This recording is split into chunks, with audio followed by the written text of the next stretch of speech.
नमस्कार दोस्तों। आज की कहानी है बहू ने की सास की बीच सड़क पर बेइज्जती। जब एक गर्भवती बहू को घर से निकाल दिया गया तब उसने जो कदम उठाया, सास ननद के रोंगटे खड़े हो गए।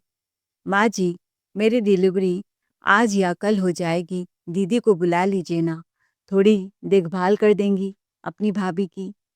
सुबह सुबह अपने भारी पेट को संभालते हुए अनुपमा ने धीमे से कहा, पर कल्याणी देवी तो जैसे इंतजार ही कर रही थी किसी बात को पकड़कर ताना मारा जा सके। उन्होंने भौवे भटकाते हुए कहा, बहू, मेरी बेटी तेरी नौकर नहीं है जो यहाँ काम करेगी।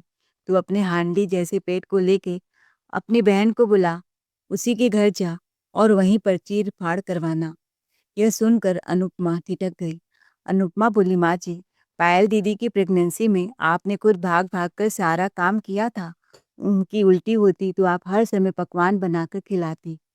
बेटी यह खा ले वह खा ले, ऐसी हालत में भूखे नहीं रहा करते। तेरी हर सांस अब अकेली नहीं है, तेरे साथ एक और धड़कन जुड़ी है। अगर तू खुद को यूं ही कमजोर करती रही तो लोग तुझ पर नहीं मुझ पर सवाल उठाएंगे। कहेंगे माँ होकर भी बेटी को संभाल नहीं पाई, उसकी कोख तक को कमजोर छोड़ दिया। मैं ये ताने नहीं सुन सकती। आखिरकार मैं एक माँ हूँ, मेरी बेटी भूखी रहे, माँ यह कैसे बर्दाश्त कर सकती है। उनके पैर सूजते तो हल्दी तेल लगाती थी। कल्याणी देवी की गर्दन अकड़ गई। उन्हें अच्छा नहीं लगा। अनुपमा ने बात पूरी की और मेरी बारी आई तो आपके और आपकी बेटी सबके हाथ पैर टूट गए। इतनी थकान, इतनी मजबूरी। कल्याणी देवी बोली, बहू जुबान कैंची की तरह चला रही है। कल्याणी जी चिल्लाते बोली, यही दिन देखने थे क्या? हमने तुझे घर में जगह दी है, वरना तेरी जैसी बहुएं लाइन में खड़ी रहती हैं ऐसे घर के लिए। अनुपमा ने हल्की सी हंसी करते हुए कहा, घर तो मुझे मिला है माँ जी, लेकिन अपनापन नहीं। यह सुनकर कल्याणी देवी का चेहरा तमतमा गया। बहुत अक्ल आ गई है तुझे। जाकर अपने मायके में बोल देना कि तुम्हारे पे बहुत जुल्म हो रहा है, अत्याचार हो रहा है। देखते हैं तेरे मायके वाले क्या करते हैं। उनकी औकात नहीं है हमारे सामने मुंह खोलने की। जुल्म? अनुपमा हंस पड़ी। इतने में दरवाजे की डोरबेल बजी। कल्याणी देवी ने कहा, अब खड़ी खड़ी मेरा मुंह देखेगी कि जाकर दरवाजा खोलेगी। अनुपमा ने दरवाजा खोला तो देखा सामने उसकी ननंद पायल खड़ी थी अपनी बच्ची के साथ। वह भी अचानक भड़क उठी, भाभी, दरवाजा खोलने में इतनी देर क्यों लगा दी आपने? या फिर अब हमारा आना जाना आपको खटकने लगा है? उसने व्यंग से ओठ भींचते हुए कहा, वैसे भी आप तो यही चाहती हैं ना कि मैं इस घर, इस मायके में कदम ही न रखूं। कल्याणी देवी ने तुरंत शिकायत का पुलंदा खोला, तेरी भाभी को ना हमारी कोई बात पसंद न आ रही है, न हमारा घर। कह रही कि हमने तेरी प्रेगनेंसी में तो सेवा की, उसकी नहीं कर रहे हैं। जब मेरी बेटी माँ बनने वाली थी तो हमने उसे रानी बनाकर रखा था। अनुपमा के पास जवाब तैयार था। पायल दीदी, आपकी प्रेगनेंसी में माँ जी आपको गुलाब जामुन तक खिलाती थी। रात को 2-2 बजे उठकर आपके लिए दूध गर्म करती थी। मेरा पेट भी 2 महीने से खींच रहा है। दर्द के मारे रात को सो नहीं पाती। लेकिन माँ जी के लिए मैं सिर्फ चीर फाड़ वाली बहू हूँ। पायल हंस पड़ी, भाभी, प्रेगनेंसी कोई बीमारी नहीं होती। मैं भी तो काम करती थी ना। इतना नाटक मत किया कीजिए दीदी। अनुपमा ने कहा, आपके नाटक हम सब ने बहुत देखे हैं। वो उल्टियों का बहाना, वो दर्द का नाटक, वो खाने में चुहलबाजी, सब माँ जी की गोद में पालने वाला नखरा था। पर मैंने अपनी हर तकलीफ खुद झेली, क्योंकि यहाँ मेरी तकलीफ का कोई मूल्य नहीं है। पायल बोली, भाभी, मैं तो डॉक्टर के पास हर महीने चेकअप के लिए भी नहीं जाती थी। कल्याणी देवी को लगा कि अब तो बस अनुपमा को चुप कराना पड़ेगा। वह आगे बढ़ी और हाथ हिलाते बोली, बस बहुत हो गया, अब तुझे जो करना है कर।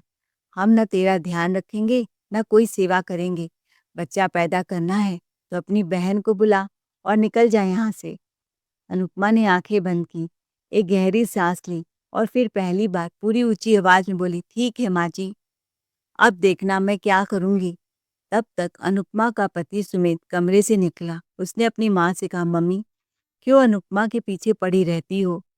अनुपमा कुछ गलत नहीं कह रही है। आपने पायल दीदी की सेवा भाग भाग कर की थी, अब बहू को मायके जाने को कह रही हो। तब तक कल्याणी देवी चिल्लाते बोली, सुमित, मैं तेरी पत्नी की सेवा नहीं करूंगी। अगर मैंने अपनी बेटी की सेवा की है तो वो भी अपनी माँ या बहन से करवा ले। अब मुझसे बुढ़ापे में ज्यादा काम नहीं होता है, तुझे जो करना है कर। सुमित अपने माँ के आगे कुछ न बोल सका। उधर कल्याणी देवी और पायल पहली बार घबरा गई अंदर ही अंदर, क्योंकि उन्होंने कभी ऐसा नहीं सोचा था कि बेटा भी उनके खिलाफ हो जाएगा। जो बेटा माँ के आगे कभी मुंह नहीं खोलता था। अनुपमा के मायके में अनुपमा की माँ की तबीयत हमेशा से ठीक नहीं रहती थी। पिताजी स्वर्ग सिधा चुके थे। घर का खर्च मुश्किल से चलता था। अनुपमा ने बचपन से ही जिम्मेदारियां उठाई, घर भी संभाला और पढ़ाई भी की। अपनी छोटी बहन को भी पढ़ाया लिखाया। शायद यही वजह थी कि उसने हालात से लड़ना नहीं, उन्हें सहना सीख लिया था। शादी के बाद उसने हर कोशिश की इस अनजान घर को अपना बनाने की, लेकिन उस घर ने उसे बहू नहीं, सिर्फ एक नौकरानी समझा। उसे मिला तो बस ताने, अपमान और हर पल की तुलना, जैसे उसकी पहचान ही उसकी कमी बन गई हो। वह बेवकूफ थी जो उस घर को स्वर्ग बनाने में लगी रहती, पर जहाँ उसकी अपनी जिंदगी को हर दिन नरक बनाया जा रहा था। अनुपमा सब सहती रही, क्योंकि वह सोचती थी ससुराल में थोड़ा तो झुकना पड़ता है, बहू को एडजस्ट करना पड़ता है। और अब जब उसकी कोख में बच्चा था, उसे लगा अगर अब भी चुप रही तो मेरे बच्चों को भी इसी माहौल में जीना पड़ेगा। इसीलिए वह अब चुप रहने वाली नहीं थी। एक दिन दोपहर में वह किचन में सास के लिए गरम गरम रोटियां सेक रही थी। उसका दर्द बढ़ता जा रहा था, सास भारी हो रहा था, पर कल्याणी देवी सामने बैठकर खाना खाते हुए बोल रही थी, तेरी बहन आएगी ना चूल्हा चौका करने? हमारे बस का नहीं है ये सब झमेला। मैं बहू को बैठकर खाना नहीं खिला सकती। और सुनो, मुझे कल मिस्टर शर्मा के घर पार्टी में जाना है, तो मेरे कपड़े धुलकर साफ कर दो। पायल ने भी ताना जड़ा, भाभी, होंगी आप अपने मायके में प्यारी, यहाँ तो नियम से रहना पड़ेगा। मैं तो कहती हूँ आपके लिए अच्छा रहेगा आप अपने घर चली जाएं। यहाँ कोई मुफ्त की दासी नहीं बैठी है जो हर वक्त आपकी खिदमत में लगी रहे। दीदी, सिर्फ बहुएं ही सेवा करें और सास हाथ पर हाथ धरे बैठी रहे, ये कहाँ का न्याय है? बहू, मेरी बेटी से जबान लड़ाने की कोशिश मत करना, वह तुमसे बड़ी है, समझी? शाम होते ही अनुपमा की बहन नीलम आते ही चौंक गई। दीदी, तुम बिल्कुल कमजोर लग रही हो, आंखों के नीचे इतना काला घेरा है, कितनी दुबली पतली हो, यहाँ हो क्या रहा है? अनुपमा ने एक लंबी सांस लेकर, नीलम, अब मैं वो सब करूंगी जिसे मैं 3 साल से रोक रही थी। नीलम ने घबरा कर कहा, क्या मतलब?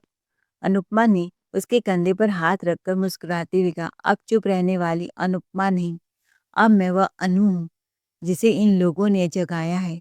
इन्होंने शेरनी को छेड़ा है, अब दहाड़ भी सुनेंगे। अब मेरी आवाज इतनी गूंजेगी कि इनका घमंड खुद ब खुद टूट जाएगा।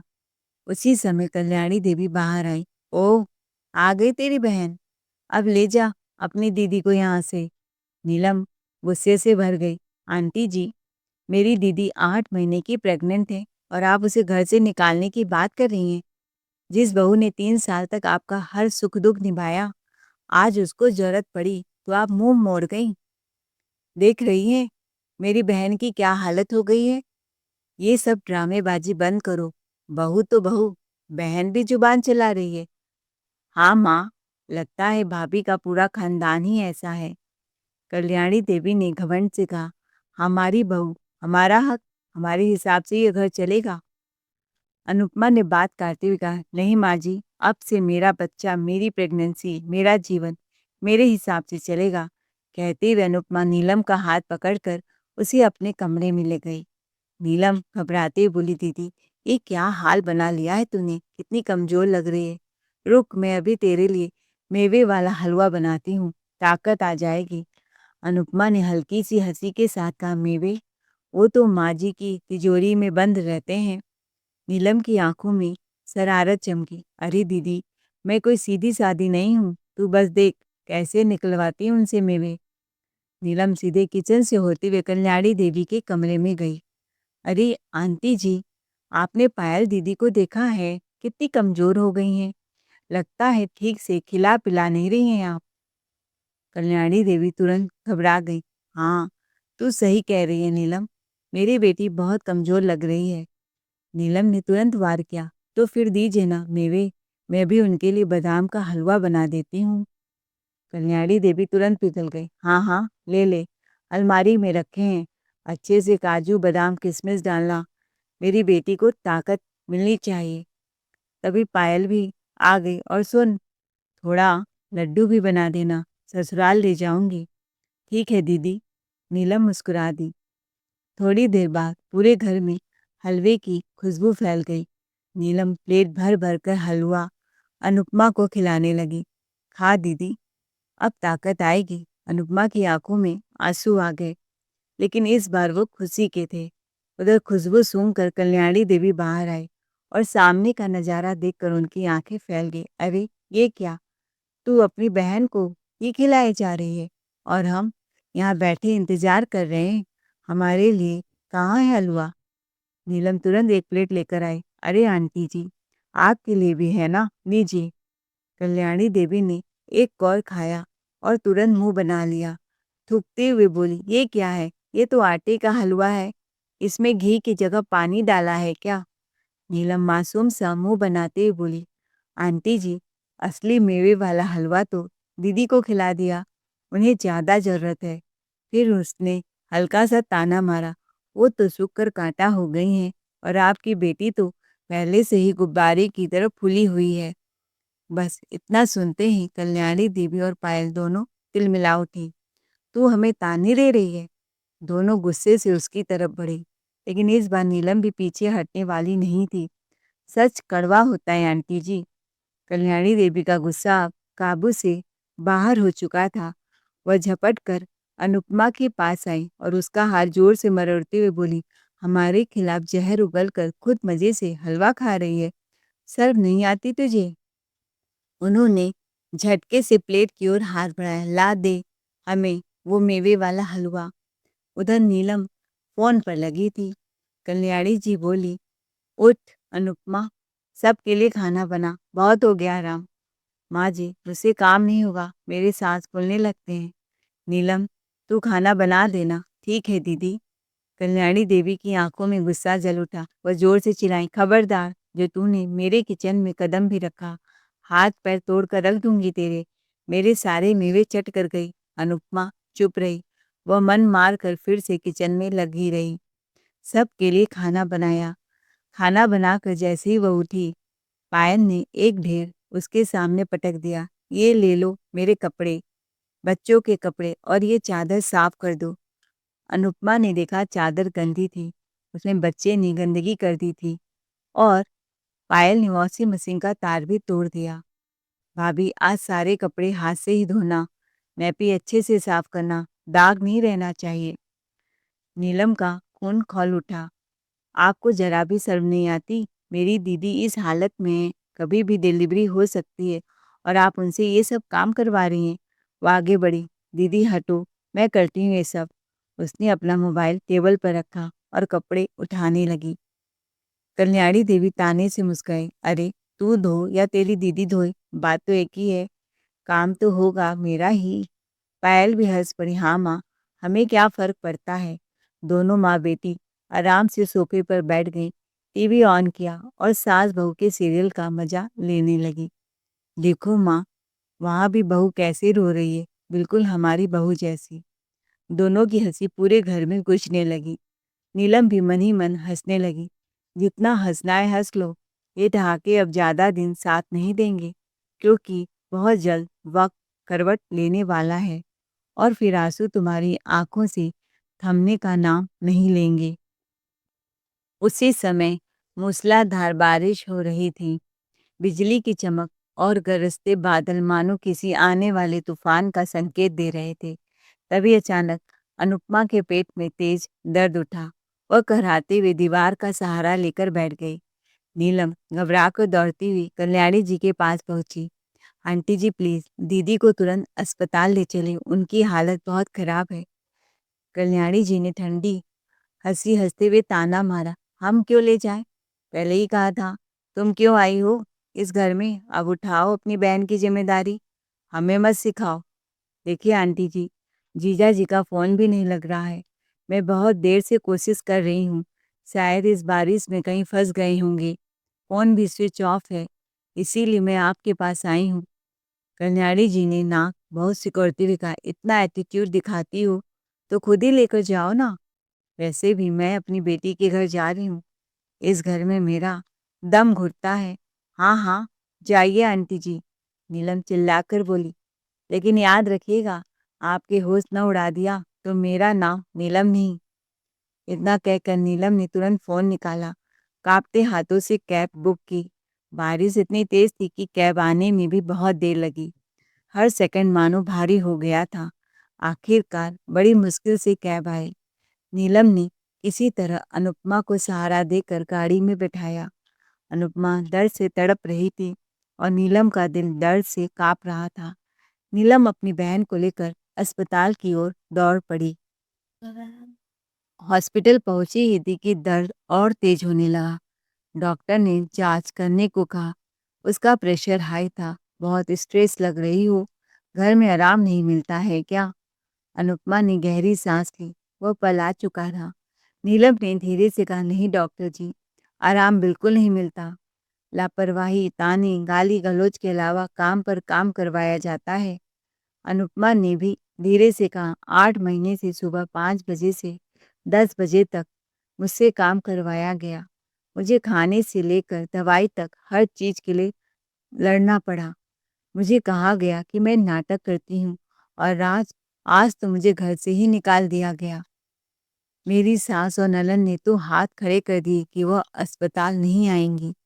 डॉक्टर पूरी तरह से चौंक गए। क्या? प्रेग्नेंट महिला को घर से निकालना?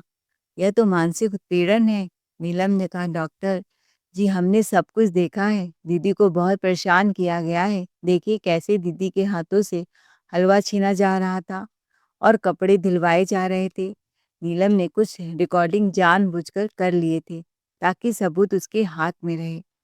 डॉक्टर ने लिखा, यह केस अनदेखी और स्ट्रेस के कारण हाई रिस्क प्रेगनेंसी बन चुका है। डिलीवरी तुरंत प्लान करनी पड़ेगी। अनुपमा ने आंखें बंद की। तब तक उसका पति सुमित अस्पताल पहुंच चुका था। उसने अनुपमा का हाथ पकड़ा और कहने लगा, अनु, मैं तुम्हारे साथ हूँ। एक आंसू गिरा पर वह दुख का नहीं, राहत का आंसू था, क्योंकि सुमित उसका दर्द समझता था। उधर अस्पताल में डॉक्टर मीना विश्वकर्मा का गुस्सा 7वें आसमान पर था। उनकी आंखों में शक्ति साफ झलक रही थी। अब बहुत हो चुका, इंसानियत की भी एक हद होती है। उन्होंने बिना एक पल गवाए तुरंत पुलिस को कॉल किया। हेलो, यहाँ एक प्रेग्नेंट महिला के साथ गंभीर मानसिक और शारीरिक उत्पीड़न का मामला है, तुरंत एक्शन चाहिए। कहते हुए वह ऑपरेशन रूम में चली गई। इधर पुलिस की गाड़ी सायरन बजाती सीधा कल्याणी देवी के घर के बाहर आकर रुकी। उधर कल्याणी देवी जल्दी जल्दी सामान समेटते हुए अपनी बेटी से कह रही थी, चल जल्दी निकल यहाँ से, पता नहीं कब कौन सी आफत आ जाए। उससे अच्छा है मैं तेरे घर चलती हूँ, यहाँ कौन झंझट पालेगा उसका। और घबराहट में दरवाजा खोलने ही वाली थी कि अचानक ठक ठक दरवाजे पर जोरदार दस्तक हुई। जैसे ही दरवाजा खुला, सामने पुलिस खड़ी थी। इंस्पेक्टर ने कड़क आवाज में कहा, कल्याणी देवी, आपको कहीं जाने की जरूरत नहीं है। अब आपका ठिकाना सीधे जेल होगा। कल्याणी देवी के हाथ से बैग छूट गया। चेहरा सफेद पड़ गया। जेल? मैंने क्या किया है? इंस्पेक्टर ने तीखे स्वर में जवाब दिया, अपनी बहू के साथ मानसिक और शारीरिक अत्याचार, उसे गर्भावस्था में घर से निकालना, यह सब अपराध है। पायल घबरा कर बोली, हमने कुछ नहीं किया, वो तो खुद ही चली गई। इंस्पेक्टर ने मोबाइल दिखाते हुए कहा, सबूत हमारे पास है, हर चीख, हर ताना, हर जुल्म रिकॉर्ड है। अब अदालत में सफाई देना। यह सुनते ही कल्याणी देवी का सिर चकरा गया, पैर लड़खड़ा गए, आवाज कांपने लगी। न न नहीं, ये नहीं हो सकता। इंस्पेक्टर ने सख्ती से कहा, हथकड़ी लगाओ। पल भर में जिस घर में वह हुकूमत चलाती थी, आज वहीं खड़ी होकर बेबस हो गई और जाते-जाते नीलम की कही बात जैसे उनके कानों में गूंज उठी। हँस लो जितना हँसना है, अब रोने के दिन शुरू होंगे। कल्याणी देवी के हाथ काँप रहे थे। घबराहट में उन्होंने तुरंत फ़ोन मिलाया। अरे नीलम बेटी, तूने हम पर केस कर दिया। इतना भी नहीं सोचा कि हम तेरे अपने हैं। मैंने तो सब मजाक में कहा था। उधर से नीलम की आवाज़ आई। मजाक? आंटी जी, आपका मजाक अब जेल की सलाखों के पीछे ही समझ आएगा। जो आपने किया है वो मजाक नहीं, अपराध है। कल्याणी देवी रो पड़ी। हमने बहू को रहने को घर दिया, नाम दिया। नीलम गुस्से में बोली, घर दिया था या नरक बनाया था उसकी जिंदगी? आपने मेरी दीदी को इतना तोड़ दिया कि आज उसकी हालत नाजुक हो गई है। प्रेगनेंसी हाई रिस्क बन चुकी है। अभी वो ऑपरेशन थिएटर में है। एक पल को सन्नाटा छा गया। और हाँ, ये केस मैंने नहीं किया है, लेडी डॉक्टर ने किया है, क्योंकि अब बात परिवार की नहीं, इंसानियत की है। कल्याणी देवी के हाथ से फ़ोन छूट गया। चेहरे का रंग उड़ गया, आवाज़ गले में ही अटक गई। Hospital operation. उधर ऑपरेशन थिएटर के बाहर लाल बत्ती जल चुकी थी। अंदर जिंदगी और मौत के बीच जंग शुरू हो चुकी थी। अनु का दर्द बढ़ रहा था। उसकी आंखों में एक ही बात घूम रही थी कि मैं अपने बच्चों को डर के साए में नहीं पाल सकती। लेडी डॉक्टर ने कहा, आपको स्ट्रेस बहुत ज़्यादा है, डिलीवरी लंबी चल सकती है, शांत रखिए। लेकिन शांति कहाँ थी। अनुपमा का दर्द बढ़ता जा रहा था। सास की आवाज़ें गूंज-गूंज कर सुनाई देती थी। तेरा हांडी जैसा पेट है, मेरी बेटी तेरी नौकर नहीं है, निकल जा इस घर से। 2-3 घंटे ऑपरेशन चला। आखिरकार एक जोरदार चीख के बाद नर्स ने कहा, बधाई हो, बेटा हुआ है। पर माँ और बच्चे दोनों की हालत बहुत नाजुक है। माँ बहुत कमज़ोर है, अभी अंदर 1 हफ्ते तक ऑब्जर्वेशन में रखना पड़ेगा। सुमित ने बच्चे को सीने से लगाया। उधर कल्याणी देवी के घर का नज़ारा पूरी तरह से बदल चुका था। गली में ढोल ताशों की आवाज़ गूंज रही थी। नीलम बोली, मुबारक हो आंटी जी, आप दादी बन गई हैं। अरे वाह वाह आंटी जी, आज तो आपके घर के बाहर खड़ा बड़ा शानदार इंतजाम है। पुलिस, भीड़ और तमाशा। इज्जत का जुलूस तो आज पूरे मोहल्ले में निकल गया। अंदर कल्याणी देवी पुलिस के सामने हाथ जोड़कर रो रो कर गिड़गिड़ा रही थी। साहब, हमसे गलती हो गई, अब कभी बहू के साथ ऐसा व्यवहार नहीं करेंगे, छोड़ दीजिए हमें।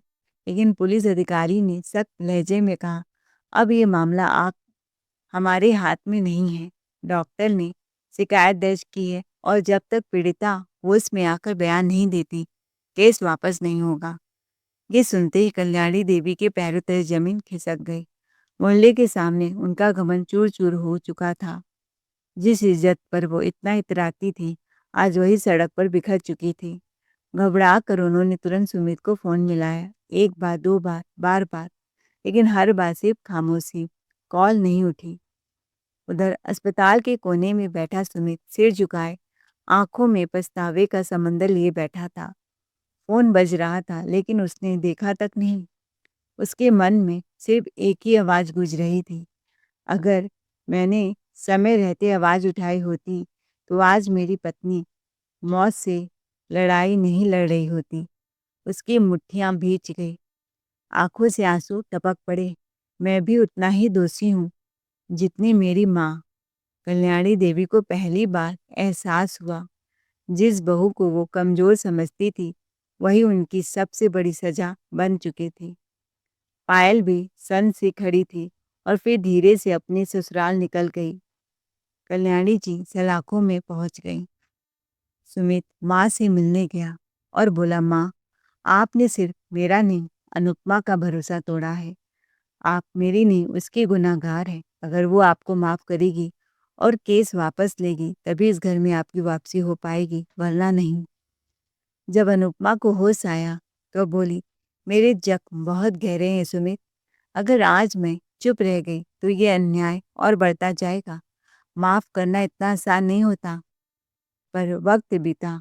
3 महीने बाद जब कल्याणी देवी जेल से लौटी, तो वो वही घमंडी और कठोर सास नहीं थी। उनकी नजरें झुकी हुई थी, आवाज धीमी पड़ चुकी थी। पछतावे ने उनके अहंकार को पूरी तरह तोड़ दिया था। वो अनुपमा के सामने आकर रुकी और हाथ जोड़कर बोली, बहू, मैंने बहुत बड़ा पाप किया है, अगर हो सके तो मुझे एक मौका दे दे। मैं अब वही गलती दोबारा नहीं दोहराऊंगी। अनुपमा कुछ पल चुप रही, फिर उसने गहरी सांस ली और कहा, गलती का एहसास होना ही सबसे बड़ी सजा है। माँ जी, मैं आपको एक मौका और देती हूँ, लेकिन याद रखिए, अगर आप बेटी और बहू में अंतर करेंगी तो फिर मैं यह घर छोड़कर चली जाऊंगी। और अब उसकी ननंद पायल भी सुधर चुकी थी। दोस्तों, आपको हमारी आज की कहानी कैसी लगी कमेंट करके ज़रूर बताएं। कहानी अच्छी लगी हो तो चैनल को लाइक शेयर सब्सक्राइब जरूर करें। Thanks for watching ARK voice.